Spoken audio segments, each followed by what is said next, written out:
Todo verão, desde que me mudei para este lugar, sempre fiz várias tentativas de cultivar um jardim. O pensamento de colher legumes frescos do meu próprio quintal me levava de volta à minha infância. Na minha opinião, cultivar algo assim sempre tem um sabor melhor. Além disso, parecia que cada pessoa neste bairro tinha seu próprio jardim bem cuidado.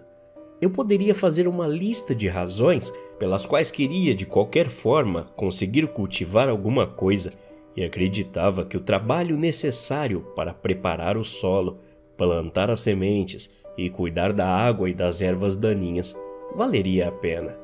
Estou te contando isso para que entenda minha frustração quando lhe disser que não colhi um único vegetal do meu jardim em todo esse tempo. Faço tudo certo. Todas as plantas estão no lugar perfeito para receber luz solar.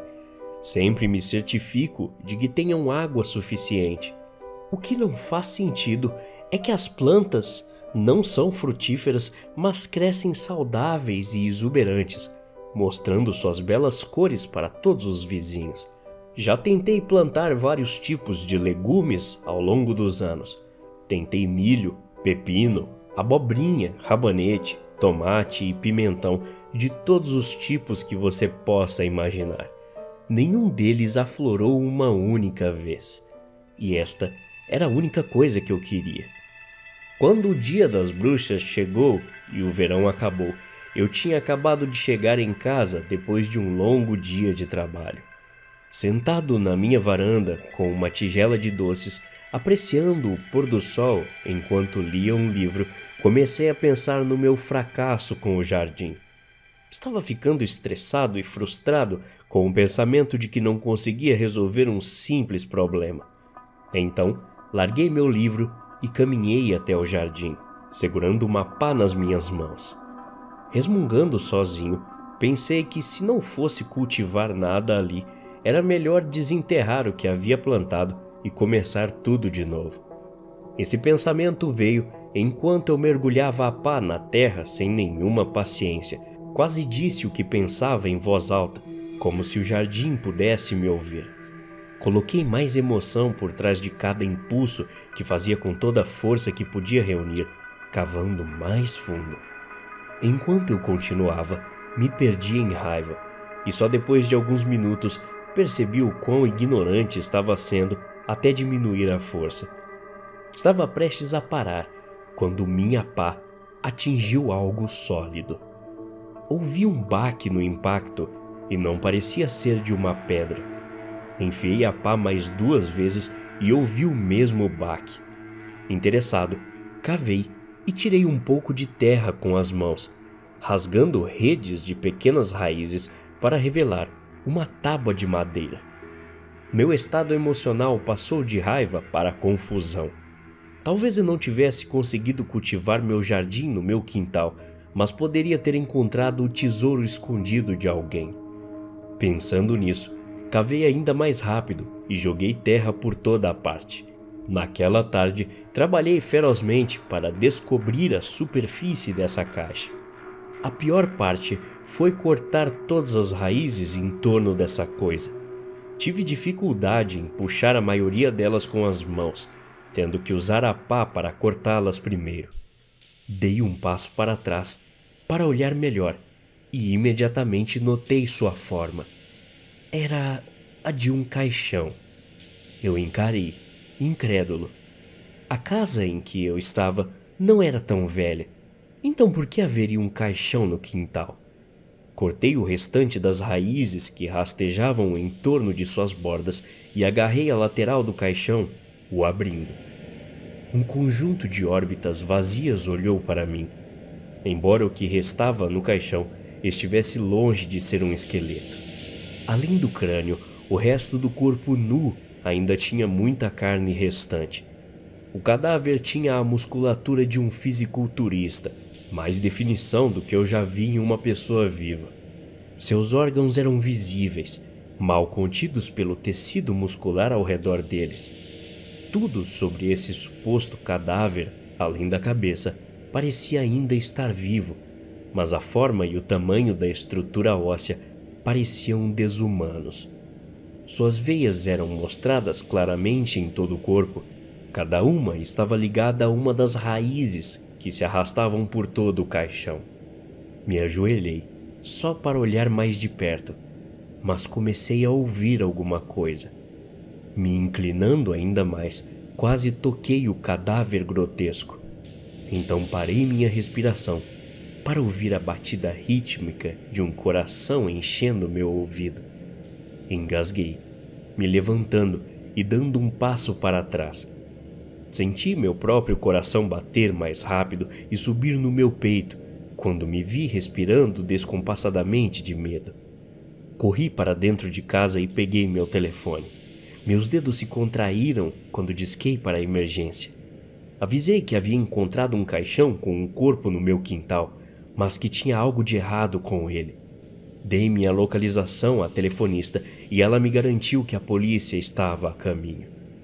Depois que a ligação terminou, corri para fora de novo e senti um arrepio tomar conta da minha espinha quando vi o caixão sem o cadáver. Tudo o que restava eram as raízes. Olhei ao redor, girando minha cabeça em todas as direções, e outro calafrio percorreu meu corpo. A viatura chegou à minha casa alguns minutos depois e 2 policiais saíram do veículo. Eu os vi, mas prestei pouca atenção, ainda olhando ao redor. Expliquei aos oficiais o que tinha encontrado e o fato do corpo ter sumido. Obviamente, como era de se esperar, nenhum dos 2 acreditou em mim e me acusaram de ter feito um trote de mau gosto. Indignado, apontei para o buraco no meu jardim. Os policiais se aproximaram, mas pararam na beirada, ambos se inclinando para dar uma olhada. Eles exibiram expressões confusas. O outro oficial, que ainda não tinha dito nada, soltou uma única risada, como se achasse isso ridículo, e antes de balançar a cabeça para virar para o outro lado, foi atingido com a pá que eu havia deixado minutos antes ao lado do caixão. Um grito se seguiu do outro oficial, que foi morto logo em seguida por outra pessoa mascarada. Fiz contato visual com os olhos frios e mortos do primeiro oficial e a ponta da pá que atravessou sua cabeça e a partiu. A pá foi arrancada da parte de trás de seu crânio e seu corpo caiu. Enquanto isso acontecia, tive tempo suficiente para tirar a arma do coldre do outro policial morto e correr para dentro de casa, trancando a porta atrás de mim. Depois de vários minutos preso do lado de dentro, percebi que quem quer que estivesse feito aquilo não tinha nenhum interesse em me perseguir. Peguei meu telefone e fui para a cozinha, ligando novamente para a emergência. Expliquei o que tinha acontecido com os 2 policiais e a atendente novamente disse que mais reforços seriam enviados ao mesmo endereço.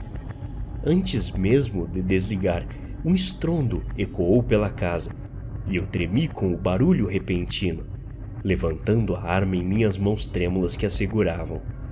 A porta da frente se abriu e era possível ouvir passos por toda a casa, até que outra pessoa entrou e descarregou uma arma inteira no primeiro que havia invadido. Parecia que uma guerra havia começado dentro da minha casa, com várias explosões tomando conta de todo o lugar. Foram necessárias 2 tentativas para me levantar de onde estava. Olhei para cima para ver uma mulher na varanda, segurando uma espingarda e atirando na direção de uma das pessoas mascaradas que haviam eliminado os oficiais. Eu ainda estava tremendo e com dor. Isso limitava minha capacidade de manter a mira reta e sabia que não poderia ser muito preciso.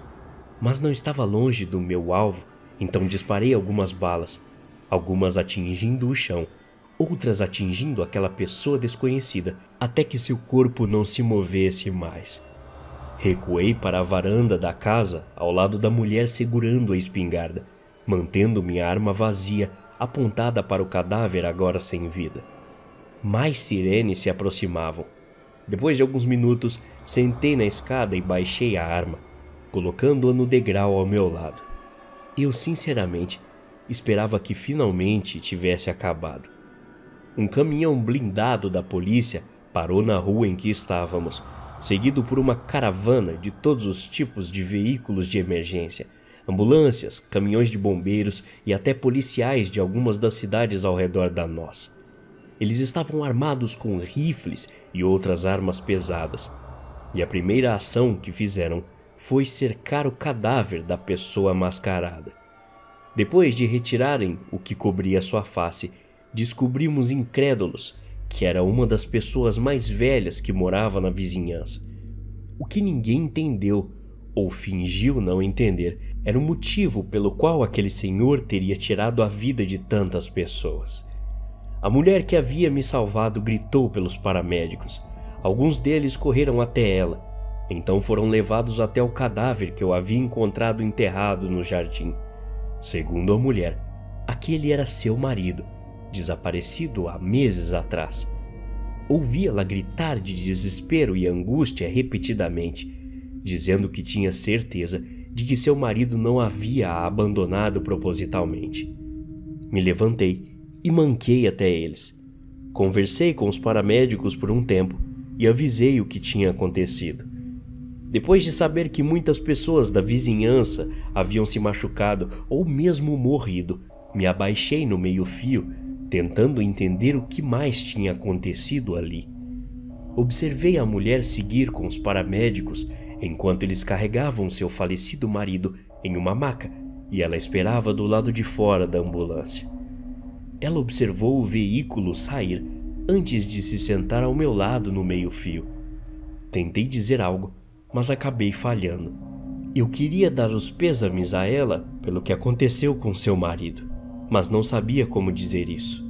Acho que ninguém, inclusive eu, estava pronto para processar tudo aquilo que tinha acabado de acontecer. Olhando para o lado de sua casa, optei por um tema diferente de conversa e falei: "Você tem um ótimo jardim. Sempre quis ter um bem cuidado como o seu." Ela riu, olhando para ele como se eu estivesse fazendo uma piada sem graça. Parou por um momento e então soltou um suspiro. "Ah, sim, pode parecer um jardim adorável, mas não sei o que há de errado. Desde que nos mudamos para esse lugar, as verduras ou legumes que cultivamos nunca nos deram nada. Não temos sequer um único vegetal. Deve ser alguma coisa na terra." Até a próxima. Obrigado.